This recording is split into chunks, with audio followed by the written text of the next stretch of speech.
السلام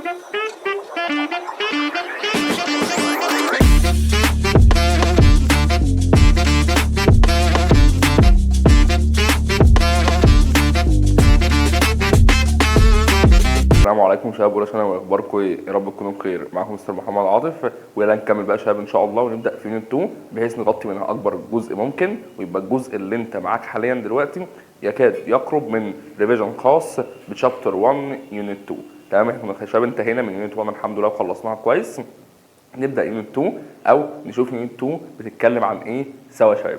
بس قبل ما نبدا يونت 2، هي اسمها بس مستر يونت 2 الاول. حضرتك اتكلمتنا على يونت 1 وعرفنا كل حاجه على يونت 1 كانت خاصه بالانترودكشن او ببدايه الكيمستري، ولكن كنا قلنا شباب ان شغل الكيمستري اللي بجد، شغل الكيميكال ايكويشن، شغل الكيميكال كالكوليشن، الحسابات الكيميائيه، الشغل ده بيبدا من اول يونت 2. يعني يونت 2 شباب هي البدايه وهي الاساس في الشغل بتاعنا اللي لازم نكون مركزين جدا جدا فيه.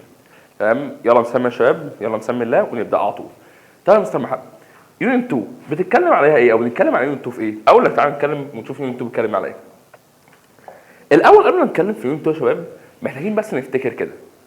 اولا يا شباب احنا بنتكلم ان اي حاجه حواليا على الارض، تمام، اي حاجه على الارض يبقى اني think on earth maybe اي حاجه شباب على الارض او اي حاجه موجوده معايا على كوكب الارض، يا ايه يا مستر محمد. ده بنتكلم ان اي حاجه على الارض يا اما living organism يا اما non living things، يا اما كائنات حيه حاجات فيها روح، يا اما حاجات غير حيه. يبقى anything on earth maybe حاجه من الاثنين، يا اما living organism يا اما non living things. حلو، non living things، او بنقول يا شباب احيانا non living matter. يبقى انت كده عرفت ان اي حاجه حواليك على الارض يا اما حاجات فيها روح، حاجات حيه living organisms، يا اما اشياء غير حيه non living things او non living matter او matter عموما. حلو يا مستر محمد، بس انا سمعت كلمه matter دي قبل كده. كنت سمعتها كتير فعلا، وكنت خدت الديفينيشن الخاص بالماتر في ابتدائي واعدادي غالبا، وكنت عرفت ان الماتر يا شباب بسرعه نفتكر كده الميس كانت بتقول لك ايه. كنا عرفنا يا شباب ان الماتر عندنا كان ايه الديفينيشن بتاعها. الماتر يا شباب كانت anything that has mass and volume. يعني البن ده انا خدت البن ده يا شباب قمت حاطه على بالانس، حطيته على ميزان، لقيته كاتب لي 50 جرام، يبقى كده القلم ليه ماس والماس بتاعته ايكوال 50 جرام. تمام، البن ده يا شباب انا حاطه هنا كده، ماله؟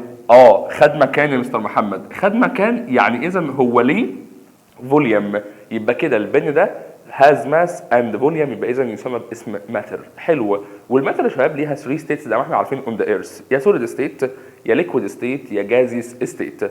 طب تمام، كلام حلو. سوليد ستيت زي الصوديوم كلورايد، التيبل سولت يعني اللي موجود عندنا دلوقتي جوه في المطبخ، يا اما ووتر ليكويد ستيت، يا اما اكسجين جاز اللي انا بتنفسه دلوقتي، ده الماتر ان جازيس ستيت. طب كلام حلو قوي يا مستر محمد لغايه دلوقتي، اوكي، وفهمنا الجزئيه دي ان احنا اي حاجه حوالينا على الارث يا اما living organism يا اما non living things. والماتر او النون ليفنج ثينجز بنسميها نون ليفنج ثينجز او نون ليفنج ماتر، والماتر سمعنا الديفينيشن بتاعها قبل كده، everything or anything that has mass and volume. حلو، like زي ما لسه قايل لك دلوقتي، وقلنا air gaseous matter، والووتر ليكويد، والسولت او الصوديوم كلورايد سوليد ماتر. حلو، خدنا يا شباب كوبايه ميه، تعالى بقى ناخد الاكزامبل ده ونشتغل فيه براحتنا. خدنا يا شباب كوبايه ميه، معانا دلوقتي كوبايه ميه. حلو، مبدئيا الووتر ده يا مستر محمد مش عباره عن ليكويد ماتر، تمام، عباره عن ليكويد ماتر بالفعل. تعالى كده نعيش الخيال العلمي مع بعض ونعمل زوم على الدروبس اوف ووتر، نقطه الووتر. عملنا وانت زي زوم على الووتر، زوم على الدروبس اوف ووتر اللي هي عباره عن ماتر، لانها بتتكون من فيري سمول بارتكلز، حاجات صغيره جدا جدا جدا. تمام. اسمها ايه؟ اسمها موليكيول. حلو قوي. يبقى انت كده فهمت ان الماتر زي الووتر، لسه كاتبين الاكزامبل ده، لقينا النقطه الواحده بتتكون من بلايين او بليارات، مليارات يا شباب، من السمول بارتكل، مليارات من الاجزاء الصغيره جدا، وكل جزء صغير يا شباب اسمه ايه؟ اسمه موليكيول.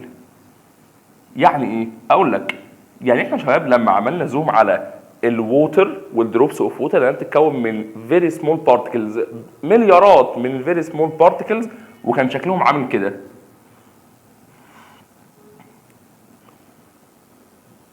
اكسجين اتوم لينكد وذ، مرتبطه بتو هيدروجين اتوم. يعني في النهايه انا معايا تو هيدروجين اتوم لينكد وذ 1 اكسجين اتوم، وده سميناه باسم ووتر موليكيول. طب الووتر موليكيول يا مستر محمد ده كونسيست اوف ايه؟ قال لي الووتر موليكيول كونسيست اوف تو هيدروجين اتوم، تو هيدروجين اتوم لينكد وذ 1 اكسجين اتوم. يبقى انت فهمت ان الموليكيول بيتكون من حاجه اصغر اسمها اتومز. تمام؟ حاجه صعبه لغايه دلوقتي زي الفل يا مستر محمد. يبقى انا كده عرفت ان الماتر كونسيست اوف موليكيولز، والموليكيولز كونسيست اوف اتومز. كلام جميل جدا جدا جدا، زي الاكسجين كده يا شباب، اتوم لينكد وذ تو هيدروجين اتوم. طب تعالى نعمل زوم اكتر بقى، نخش في الحاجات الصغيره جدا جدا جدا. الاتوم بقى بتتكون من ايه؟ قالوا لنا يا مستر محمد ان الاتوم دي لوك لايك سولار سيستم. الاتوم يا شباب شبه النظام الشمسي اللي احنا عايشين فيه. طب هو عباره عن ايه يا مستر النظام الشمسي اللي احنا عايشين فيه؟ عباره عن شمس في النص وكواكب بتدور حواليها. طب هي الاتوم في حاجه موجوده في نصها وفي حاجات بتدور حواليها؟ بالفعل انت عندك يا شباب في سنتر الاتوم في حاجه اسمها نيوكليوس. حلو. النيوكليوس يا مستر محمد كاريد ايه او جواها ايه؟ هل جواها حاجه ثانيه؟ طبعا جواها فيري سمول بارتكلز كولد بروتون. تمام. جواها اجسام صغيره جدا اسمها بروتون وليها بوزيتيف تشارج. طب تمام، في حاجه ثانيه؟ طبعا في برضه سمول بارتكل، انذر سمول بارتكلز، جسم صغير تاني اسمه نيوترونز، والتشارج بتاعته نيوترال، يعني بوزيتيف ونيجاتيف مع بعض. تمام. يبقى انت كده عرفت ان السنتر اوف ذا اتوم كونتين نيوكليوس. حلو. والنيوكليوس جواها بوزيتيف بروتونز ونيوترال نيوترونز، دي اللي شبه الشمس. تمام. طب ايه اللي شبه الكواكب بيدور حوالين الشمس؟ ايه بقى اللي شبه الكواكب هنا يدور حوالين النيوكليوس؟ قالوا لي يا مستر محمد حاجه اسمها الكترونز. الالكترونز يا مستر محمد متواجده في حاجه اسمها انرجي ليفلز. افتكرت انا صح، الانرجي ليفل والالكترونيك كونفيجريشن، التوزيع اللي خدته ايام اعدادي. كان عندك كام انرجي ليفل؟ كان عندك 7 انرجي ليفل، كي ال ام ام او بي كيو. تمام. وكنت بعرف بقى يا مستر الاعداد بتاعت حاجات زي كده ازاي؟ اقول لك حاجه مثلا زي الصوديوم، السيمبل بتاع الصوديوم ان ايه؟ كنت بكتب تحت اتوميك نمبر، بكتب تحت اتوميك نمبر وليكن 11، واكتب فوق ماس نمبر. وفي الصوديوم ايكوال 23. عباره عن ايه بقى يا مستر الاتوميك نمبر وعباره عن ايه الماس نمبر؟ اقول لك عباره عن ايه الاثنين دول. تعال. حلو. عباره عن ايه يا مستر محمد بقى الاتوميك نمبر وعباره عن ايه الماس نمبر؟ بسرعه تعال. بالنسبه للصوديوم اتوم مش جواها نيوكليوس، مظبوط، في نيوكليوس في السنتر اوف ذا صوديوم اتوم. تمام. الاتوميك نمبر هو عباره عن نمبر اوف بوزيتيف بروتون، والنمبر اوف بوزيتيف بروتون بيساوي النمبر اوف نيجاتيف الكترون في الحاله العاديه للاتوم، في الاوردينري ستيت بتاعت الاتوم. يبقى انت كده فهمت ان انت عندك الصوديوم اتوم السنتر بتاعها في نيوكليوس. النيوكليوس كونتين 11 بوزيتيف تشارج او 11 بروتونز. حلو. بس انت لسه يا مستر محمد ما قلتليش عدد النيوترونز كام. انت حضرتك قلت لي ان النيوكليوس فيها بوزيتيف بروتون ونيوترال نيوترون، عدد النيوترال نيوترونز كام؟ اقول لك عدد النيوترال نيوترونز هيكون 12.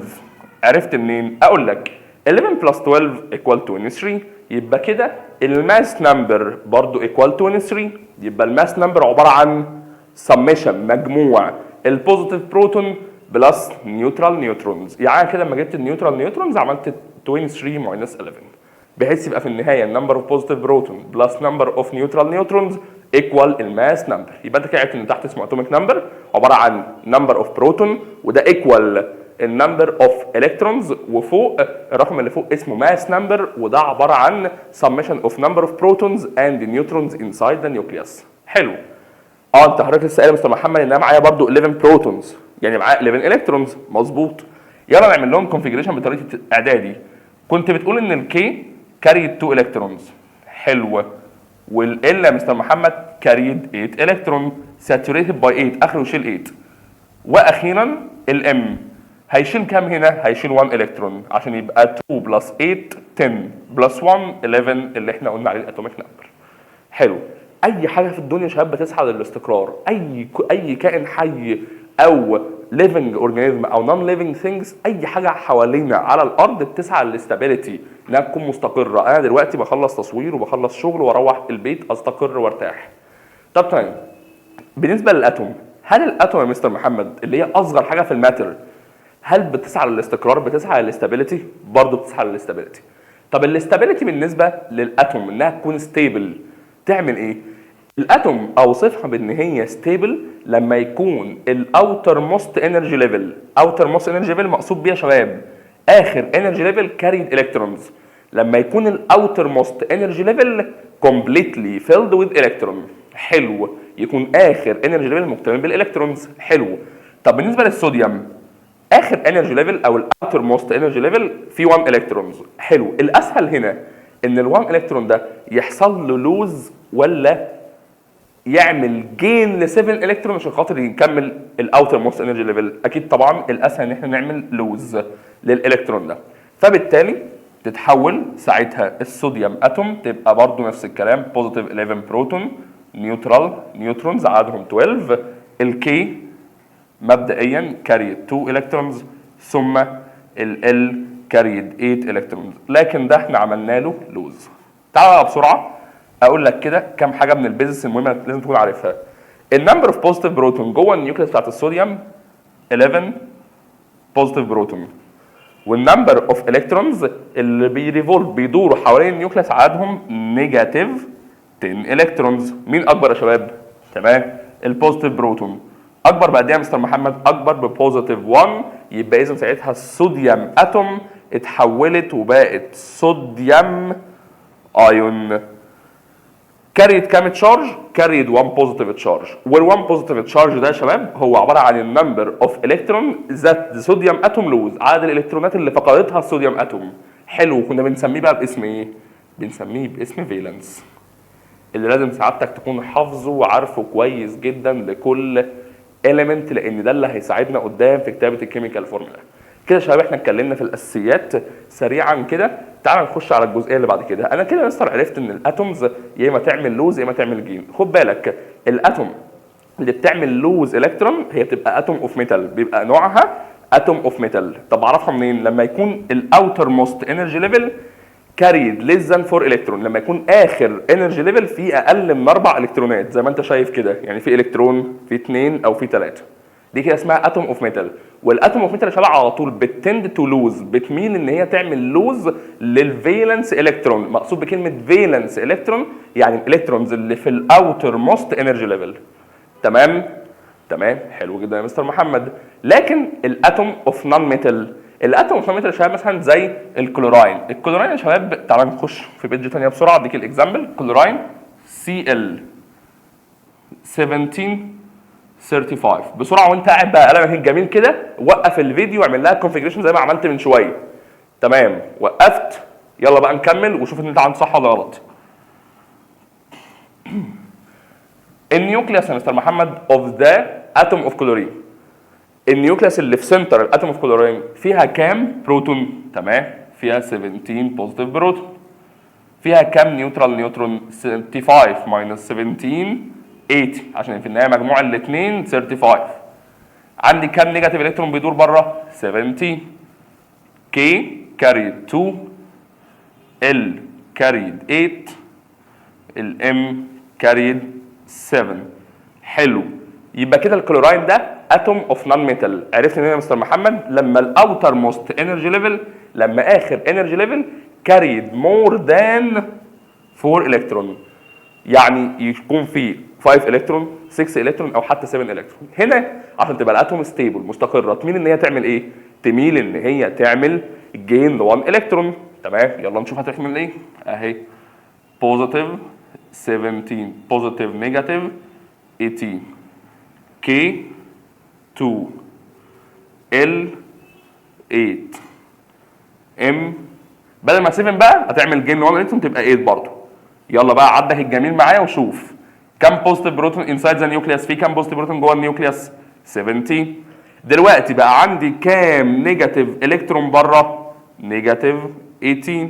يبقى النيجاتيف اكبر ب1، يبقى كده الكلوراين اتوم اتحولت وبقت كلورايد ايون.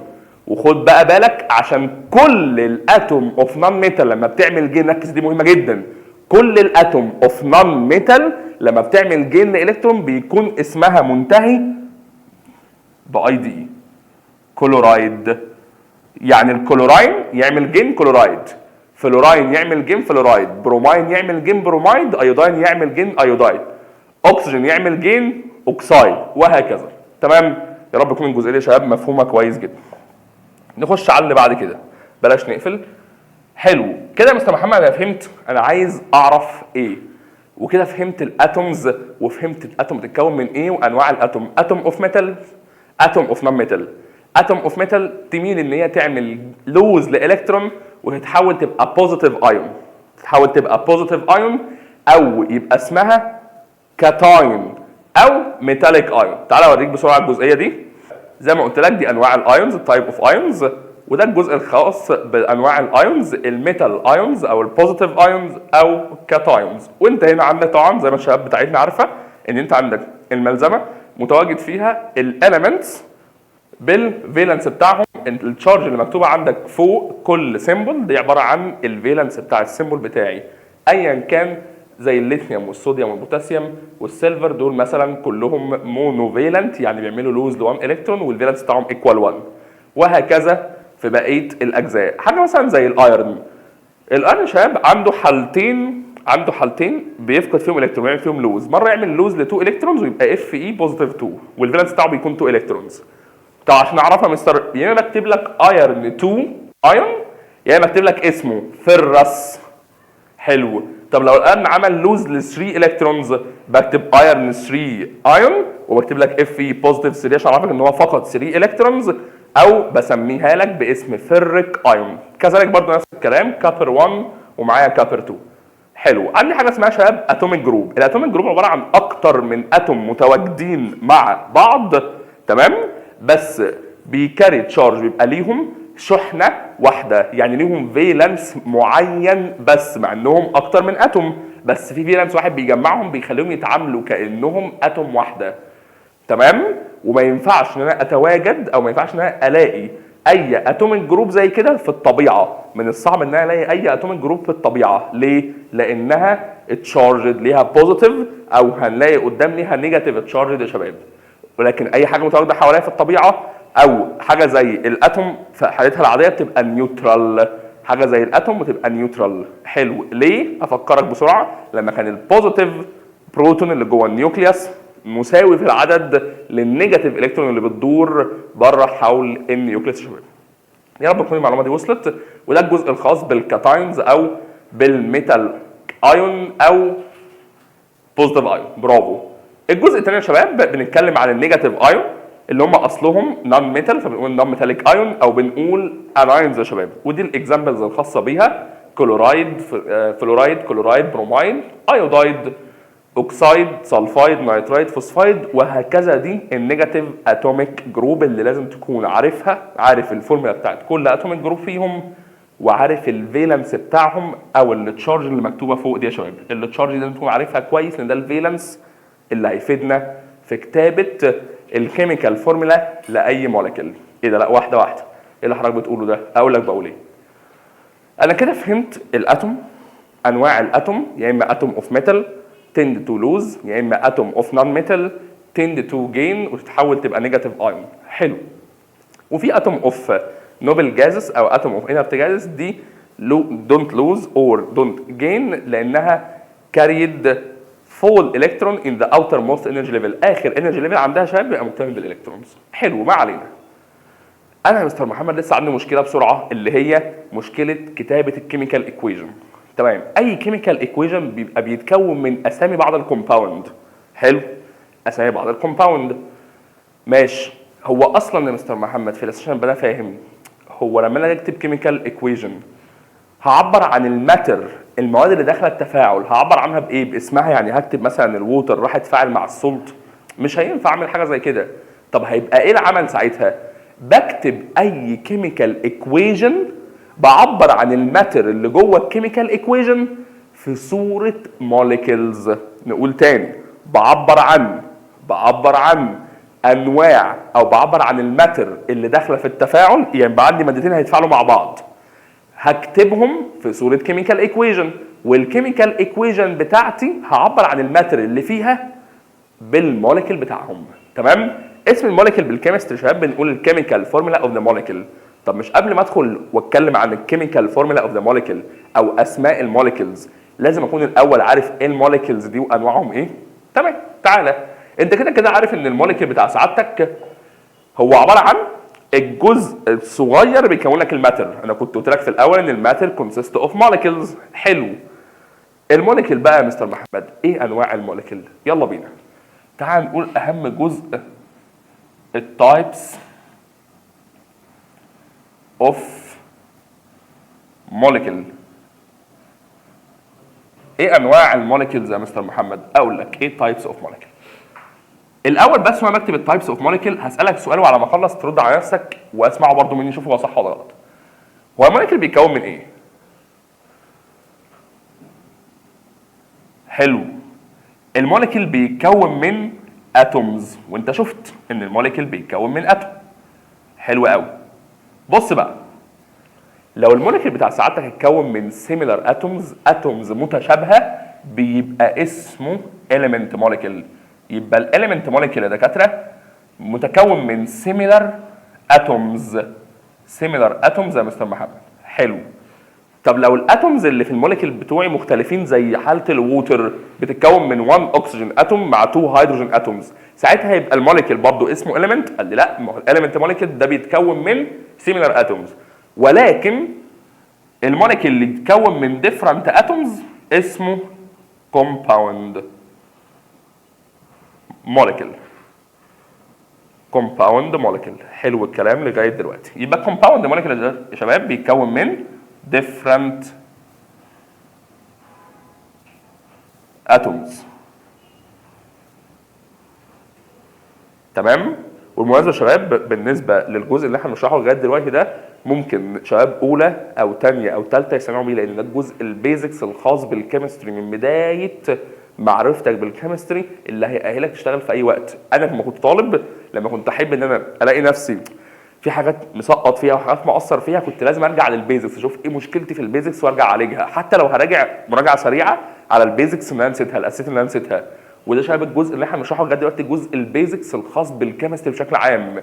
يعني شباب اولى يسمعوه عادي جدا مش يبقى مؤهل ان هو يشتغل في الكيمستري كويس ويبقى حكم على الماده الحكم الصح.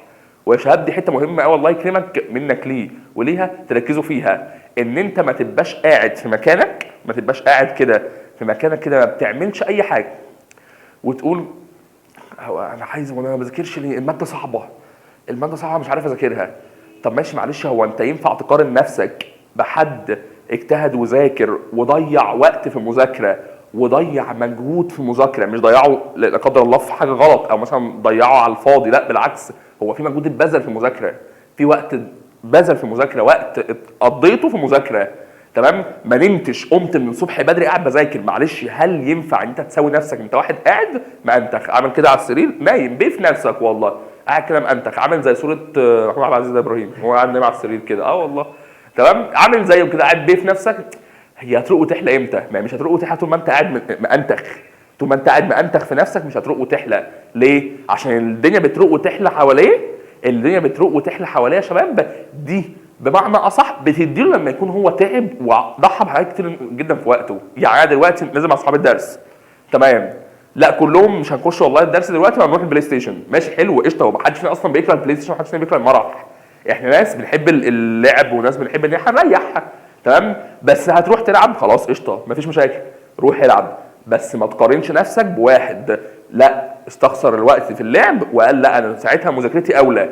معلش الحصه اللي انا رايحها دي اولى، ليه؟ عشان في الاول والاخر هي الحصه دي عليا دلوقتي وعليا كمان شويه، فالله يكرمك انت ما فتحتش كتاب ما تجيش في الاخر تقول مش عارف اذاكر الماده صعبه. لا يا حبيبي، انت كده كده اللي ما ينفعش تقارن نفسك وادائك بحد ادى كويس. حد صحي من النوم من قلب السرير في الشتاء والجو ساعه راح حضر درس، صحي من النوم قعد ذاكر، صحي من النوم فتح حصه وقعد مفنجل عين وعمال يشرب في شاي وقهوه عشان يعرف يذاكر الحاجه اللي وراه، يبقى لازم شخص ضحى. شخص ضحى بحاجات كتير، اقل حاجه خالص ضحى بان هو ينام في السرير ويرتاح، دي اقل حاجه ضحى بيها. فاذا ده شخص ربنا هيكافئه والدنيا هتديله وربنا هيديله قبل اي حاجه. فما تقارنش نفسك بالناس دي طول ما انت قاعد في مكانك ما بتتحركش. لا ما تقارنش نفسك واللي انت فيه انت تمام انا كده عاجبني وضعي، بس ما تقارنش نفسك وتقول انا مش عارف انها اتقدم، مش عارف انها ابقى زي الناس دي. لا لا لا، الماده صعبه يا حبيبي، ما هي الحاجه كلها هتبقى صعبه عليك والدنيا كلها تبقى صعبه عليك طول ما انت ما ساعدتش في الحاجه. احنا في دار اسمها دار شقاء، دار تعب، فاهم؟ الانسان خلق في كبد يعني ايه؟ تعب ومشقه وشغل. طب هل مشقه وشغل طول الحياه ومفيش جزاء عليها؟ لا، مين اللي قال كده؟ التعب والمشقه بتبقى الناس كتيره جدا عباره عن هي دي الحاجه اللي انا بترضيني بتبسطني. دلوقتي في واحد هو بيستمتع بشغله او الشغل اللي هو شغاله هو بالنسبه له متعته، بيبقى الشغل عباره عن تعب ومجهود بس هو مستمتع باللي هو فيه، وربنا يبارك له في رزقه ويديله كل حاجه خير ويديله كل حاجه هو عايزها وهو نفسه فيها وحاببها. ليه؟ لانه ضحى بحاجات كتير فبيتكافئ على الحاجات اللي هو ضحى بيها. فاذا انت لازم اعرف كده، حط حلقه في ودنك، انا عايز اكسب، يبقى اذا انا لازم ان انا اضحي بحاجات كتير عندي. مش تضحي ان انت تخسر حاجات، لا، تضحيه يعني ان انت تضحي بالملذات اللي هي بالنسبه لك ملذات بس هي مش ملذات، يعني تبقى بدايه للفشل وبدايه لسقوطك وبدايه ان انت تكون واقع. والكلام ده انا بقوله لكل الشباب اولى وثانيه وثالثه ثانوي وحتى الشباب اللي في ثانوي برضه. لازم الكلام ده يوصل لك انت وتكون انت مقتنع بيه تماما عشان تأدي في الحاجه اللي انت فيها كويس وتأدي فيها باتقان، فبالتالي ربنا يكافئك عليها. والاتقان انت فعلا تبذل مجهود عشان خاطر الحاجه دي. تمام؟ مش هنطول يا شباب، نرجع نكمل اللي احنا قلناه بسرعه. يلا يا شباب نرجع تاني ونشوف كنا بنتكلم على التايبس اوف موليكيولز اللي هم element molecule consist of similar atoms و compound molecule consist of different atoms. حلو. انا عندي كام element في الطبيعه يا مستر محمد؟ عندي كام element molecule متواجد عندي على الارض؟ عندك يا شباب على الارث في 118 element molecule. طب هو انا مطالب ان اكون عارف ال 118 element molecule عشان اعرف اكتب equation صح؟ مظبوط، كلامك مظبوط. طب تمام، هل هحفظ ال 118 element؟ هتعرفهم بس تعرفهم بطريقه ذكيه شويه. ازاي؟ اقول لك، يلا بينا. بص يا وحش، انت عندك الاليمنت موليكيول يا اما يكون بيتكون من هي اتوم واحده وتبقى الاليمنت موليكيول اسمه مونو اتوميك موليكيول لانه بيتكون من اتوم واحده، مونو اتوميك. تمام؟ يا اما يكون الاليمنت موليكيول بيتكون من 2 سيميلار اتومز، بيتكون من 2 اتومز شبه بعضهم يا شباب اسمهم داي اتوميك موليكيول، والاثنين دول مجموعهم على بعض 118. حلو، بس ال 118 دول في 7 غدروا بيهم بقوا بيتكونوا من 2 اتومز، دول الداياتوميك موليكيول. وانت بقى ركز كده واكتب ورايا الكلام ده، ان الداياتوميك موليكيول دول شفرتهم كده ولعبتهم اسمهم السبعه الغدارين.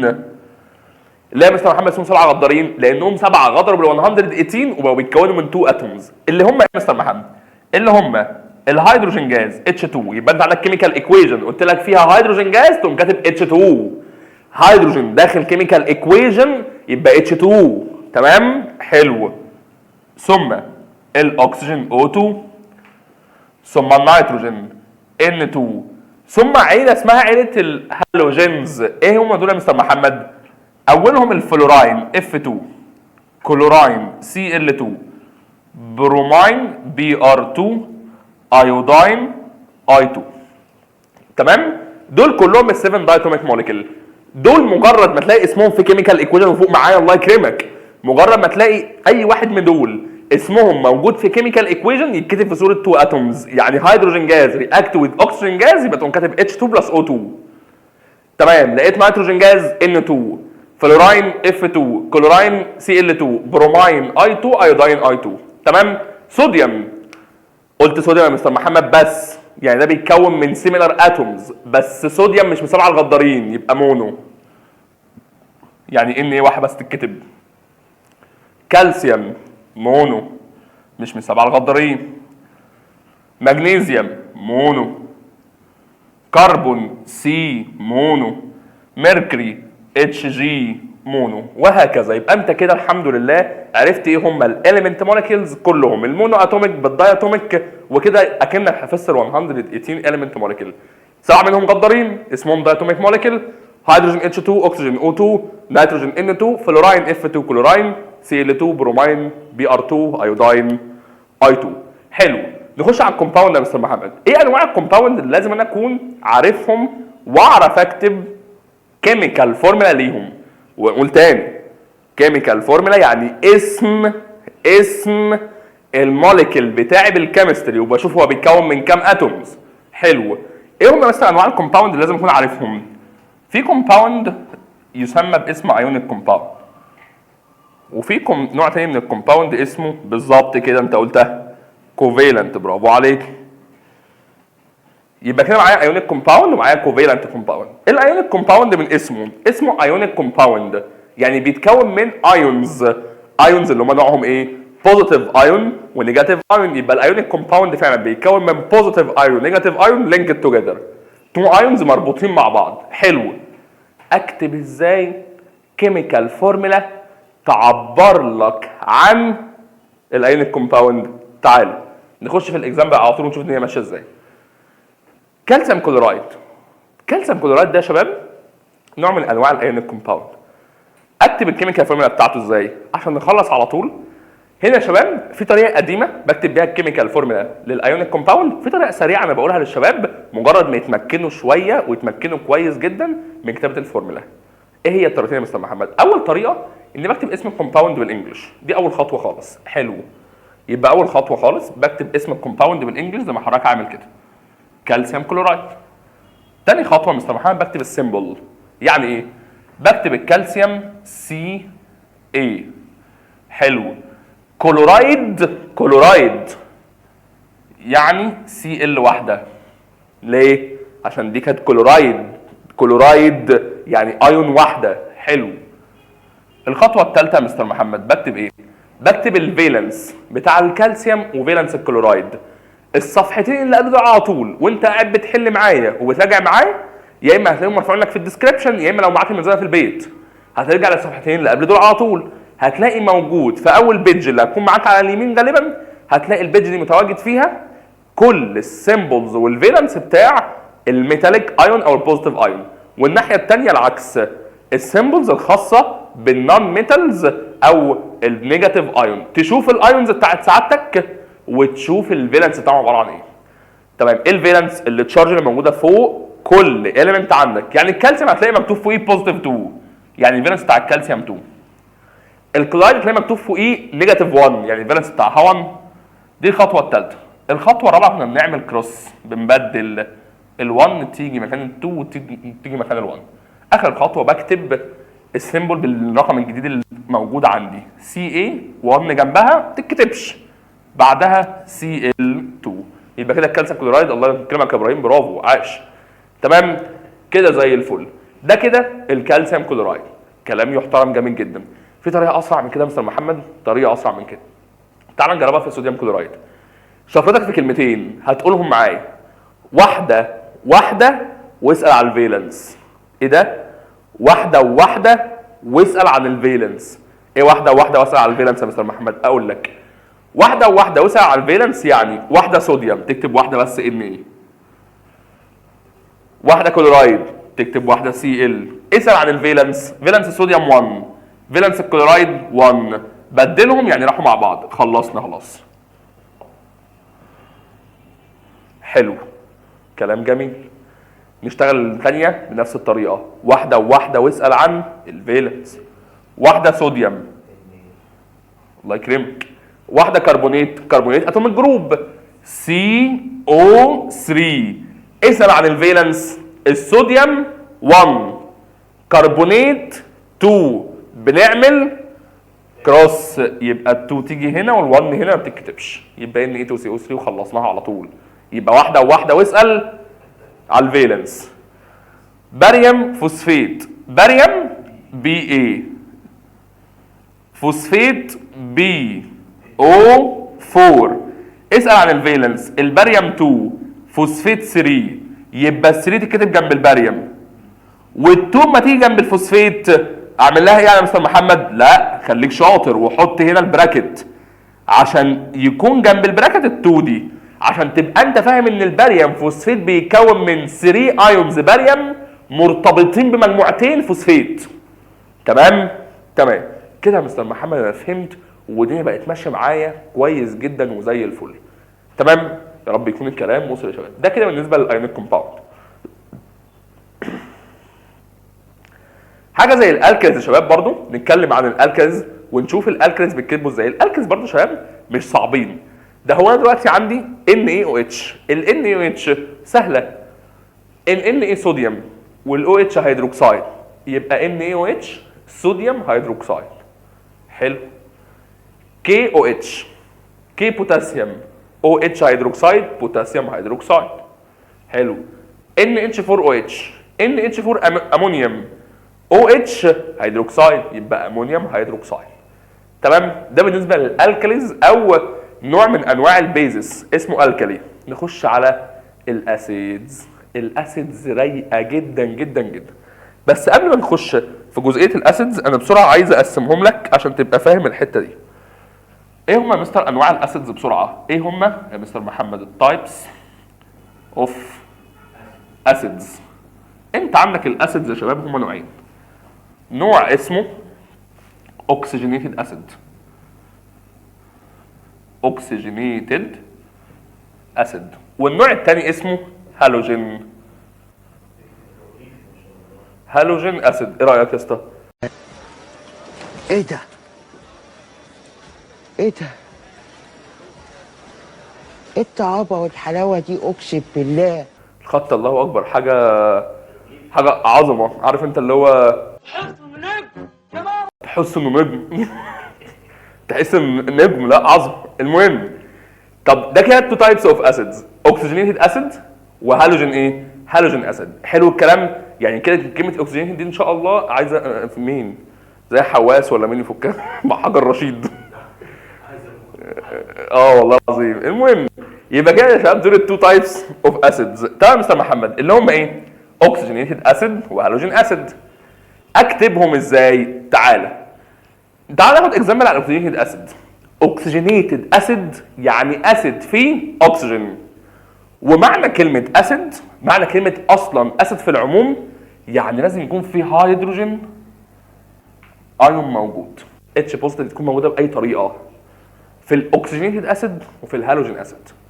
طب تمام، عايز اعمل اسيد او انا عايز اشوف اكزامبل على اوكسجينيتد اسيد ازاي؟ اقول لك دلوقتي يا شباب هدور على نيجاتيف اتوميك جروب فيها اكسجين.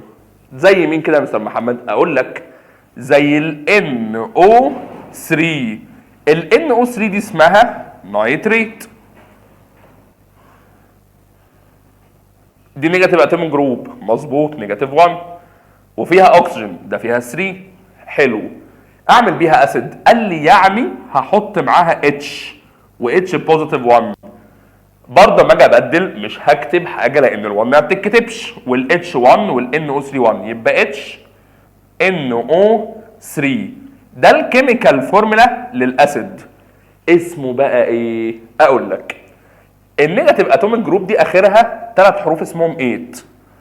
ال3 حروف دول هيتشالوا ويتكتب مكانهم اي سي اسيد. اي سي اسيد ازاي يا مستر محمد؟ تعال يا عم نكتب وننطق. تعال انا كده بكتب وبعد كده هنطق. ايه ده؟ اسمه ايه؟ نايتريك اسيد. حلو قوي قوي يا مستر محمد. يبقى انا كده شلت الاي تي اي وحطيت مكانها اي سي اسيد، زي عمله السلفوريك اسيد كده، اللي هو كان عباره عن ايه؟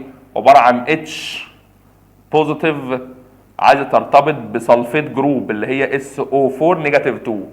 طبعا بنبدل الارقام، اوعى تنسى ال1 تيجي هنا وال2 تيجي هنا، يبقى في النهايه H2SO4. دي سلفيت 8 اخرها 8 مقطع 8 تبقى سلفوريك. حلوه، يبقى سلفوريك اسيد. تمام. طب مستر محمد لو انا عندي حاجه زي ال NO2 نيجاتيف و H بوزيتيف، عايز اعمل اسيد يا مستر محمد بس يكون متكون من نايترايت جروب. قلت لي اسمها ايه؟ اقول لك اسمها نايترايت. نايترايت يعني منتهيه بالمقطع ايت. اللي تنتهي بالمقطع ايت يا شباب يتحط مكانها OUS اسيد،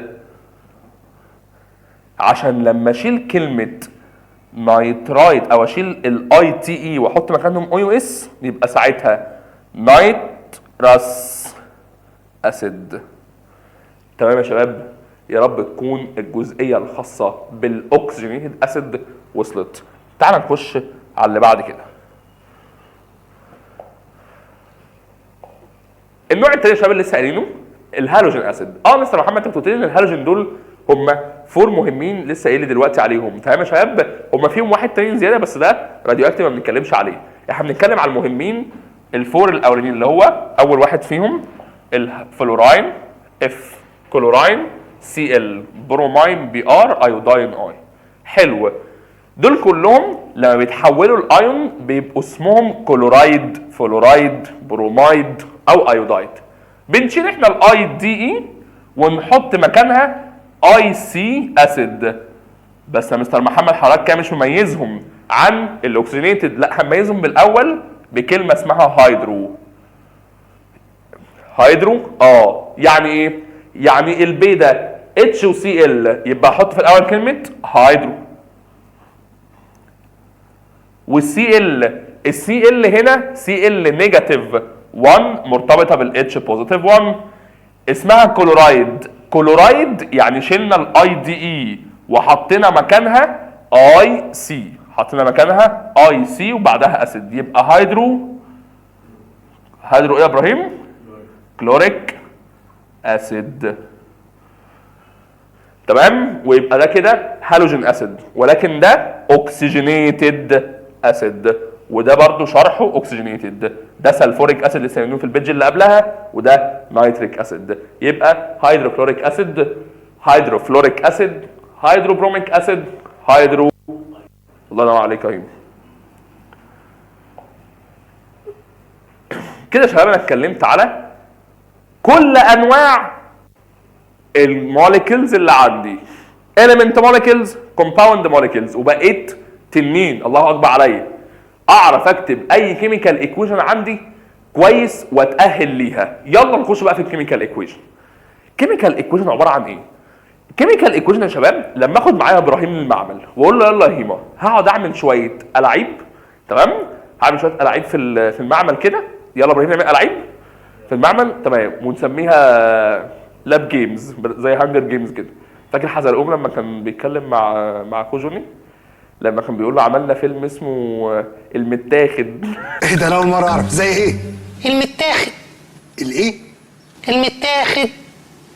المتاخد الاولاني والمتاخد التاني. هو مين اللي متاخد؟ مين اللي متاخد اولاني ومتاخد تاني ده؟ نيسون. ويت ا مينت، اوعى يكون قصدك تيكن 1. فساعتها قال له انا عملت فيلم تاني. قال له اسمه ايه؟ قال له عملت فيلم اسمه العاب الايه؟ المخزن. قال له ايه العاب المخزن دي؟ قال له ما هو تيكن المتاخد يبقى العاب المخزن اسمها ايه؟ هانجر جيمز. بس كده. فتعالى نبقى احنا لاب جيمز كده. كنت عامل فيلم تاني اسمه اللهم صل على النبي ألاعيب الجوع. ألاعيب الجوع. استنى، ما هو لو المتاخد تيكن يبقى هانجر جيمز. او ماي جاد. يلا يا شباب بسرعه بعد ما ضحكنا كده نرجع ونشوف الكيميكال ايكويشن عباره عن ايه. زي ما قلت لكم خدت ابراهيم معايا المعمل وقلت له يلا هيما اللي هعمله في المعمل اكتبه ورايا عشان خاطر كل اكسبيرمنت كل تفاعل عملناه او كل تجربه عملناها تبقى مكتوبه بالصوت والصوره ومتسجله بالورق. حلو. يلا بينا. رحت خدت من شوال فحم حته فحمه، وابراهيم عارف ان الفحم ده هو عباره عن الكربون. هو خد في ثالث ثانوي ان الفحم ده اسمه كوك، والكوك نوع من انواع الكربون. حلو. لما انا خدت حته كربون خدتها حطيتها على النار. ابراهيم ناصح وعارف ان انا لما كنت بقول له لما اسخن حاجه يبقى انا بفعلها مع الاكسجين، يبقى ابراهيم كتب بمنتهى الهدوء كده كربون رياكت ويز اوكسجين. الكربون هيتفاعل مع الاكسجين في وجود حراره in the presence of heat. كلام جامد. مره واحده بعدها بشويه طلع جاز اسمه كربون دايوكسيد. انا ابراهيم كاتب كربون react with oxygen in the presence of heat to produce carbon dioxide. خدت ورقه من ابراهيم قلت له يا ابراهيم تمام وزي الفل شغل كويس، بس احنا عايزين حاجه تنجز وتلخص معانا، مش عايزين حاجه تبطئنا، عايزين حاجه تنجز وتعبر عن الحاجه اللي احنا كاتبينها وتكون حاجه كافيه ووافيه ان هي تشرح لاي حد الكيميكال رياكشن اللي احنا عملناها عباره عن ايه، او التجربه اللي احنا عملناها عباره عن ايه. قال لي احنا هنلجا لايه؟ قلت له هنلجا للي لجا ليه علمائنا زمان. قال لي لجأوا ليه؟ قلت لهم لجأوا لحاجه اسمها كيميكال ايكويشن، وهي عباره عن سيمبل ديسكريبشن، عباره عن وصف مبسط جدا عن ايه؟ عن اي تشينج happened in the chemical reaction، اي تغير بيحصل في تفاعل بعمله. ايه بقى اللي جوه الكيميكال ايكويشن يا مستر محمد؟ مبدئيا شباب الكيميكال ايكويشن يعني وصف مبسط تفاعل بيتم بين مواد ماترز تتفاعل مع بعض عشان تنتج ماترز جديده، يبقى بين رياكتنتس عشان يطلعوا برودكتس. يبقى انت كده عندك الكيميكال ايكويشن فيها رياكتنت وبرودكت، هعبر عنهم بايه؟ حلو، هنعبر عنهم بجروب اوف كيميكال سيمبلز. جروب اوف ايه يا مستر محمد؟ جروب اوف كيميكال سيمبلز. كيميكال سيمبلز يخصوا الاليمنت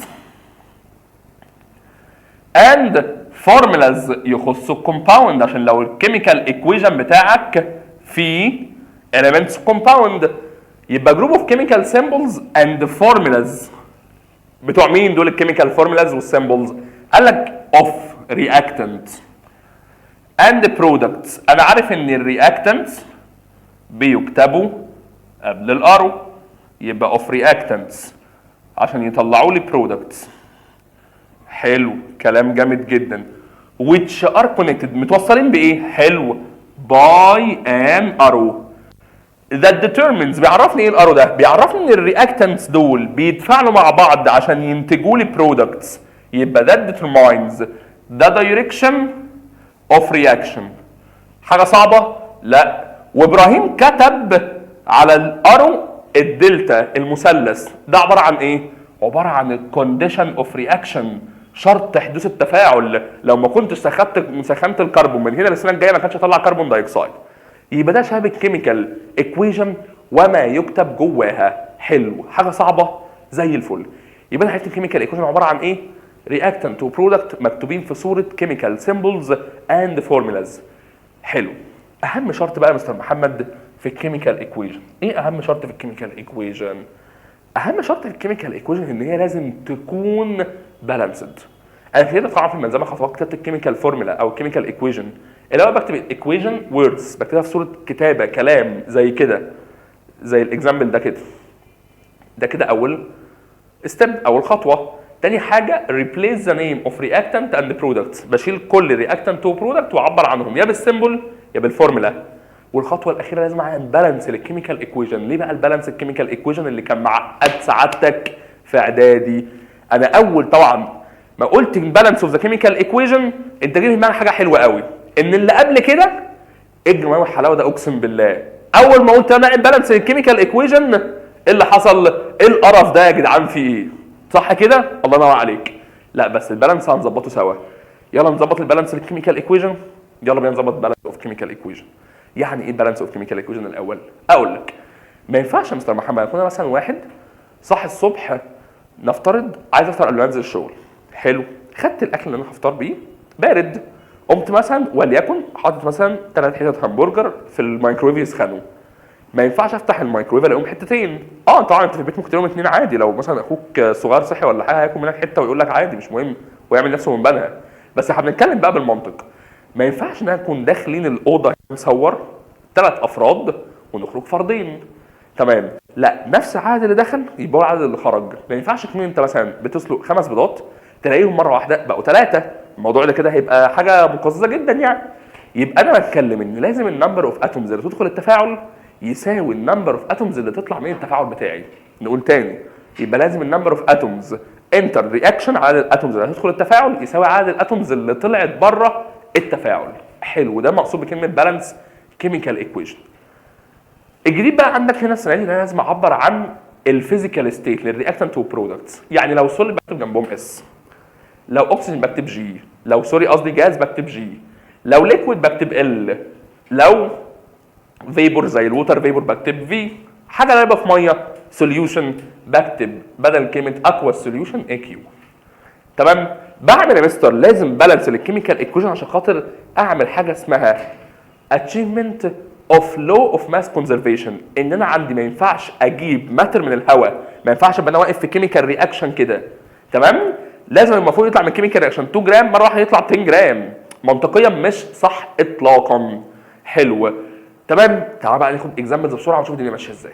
يلا بسرعه يا مستر محمد نحل الاكزامبلز دول عشان ما نطولش.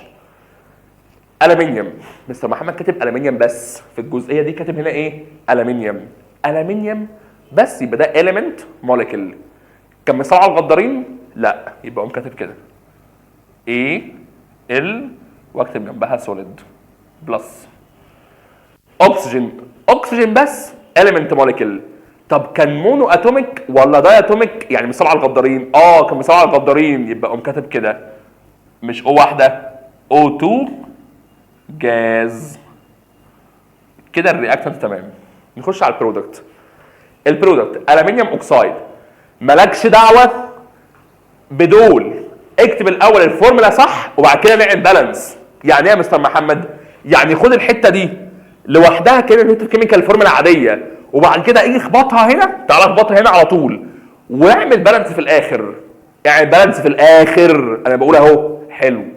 الومنيوم اوكسايد واحده وواحده واسال على الفالنس. الومنيوم Al، اوكسايد O، فالنس الالومنيوم 3، فالنس الاوكسايد 2، بدلنا يبقى Al2O3. يا مستر محمد بص ده ما اعرفش الالومنيوم دخل ايه. يا عم الحاج مالك في ايه؟ مش كلامنا الكيميكال فورمولا؟ اعمل بقى بالانس براحتك. تمام؟ ليه؟ ما هي لو الفورمولا مش مظبوطه يبقى ما هو اللي انت كاتبه اصلا مش الومنيوم اوكسايد. فاهم الفكره ماشيه ازاي؟ انا بقى ليه ملتزم بالكيميكال فورمولا؟ عشان الكيميكال فورمولا دي هي عباره عن اسم الالومنيوم اوكسايد، ده من الاخر الاي دي بتاعه. لكن لو هبلت في الكيميكال فورمولا الالومنيوم اوكسايد على حساب الفالنس دلوقتي يبقى كده في مشكله. يبقى نعمل فالنس في الاخر او نعمل سوري بالانس في الاخر. يلا بالانس بقى يا مستر محمد. في كام الومنيوم اتوم دخلت التفاعل؟ 1 خرجت 2 يبقى لازم تدخل 2 واحط ال2 هنا. وفي البالانس انا بغير الكوفيشنت بس. يعني ايه كوفيشنت؟ يعني الرقم اللي قصاد الكومباوند او الاليمنت سيمبل.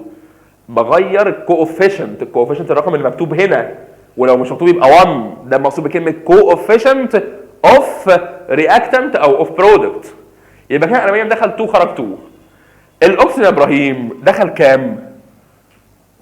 دخل 2 اتوم خرج 3. دخل 2 خرج.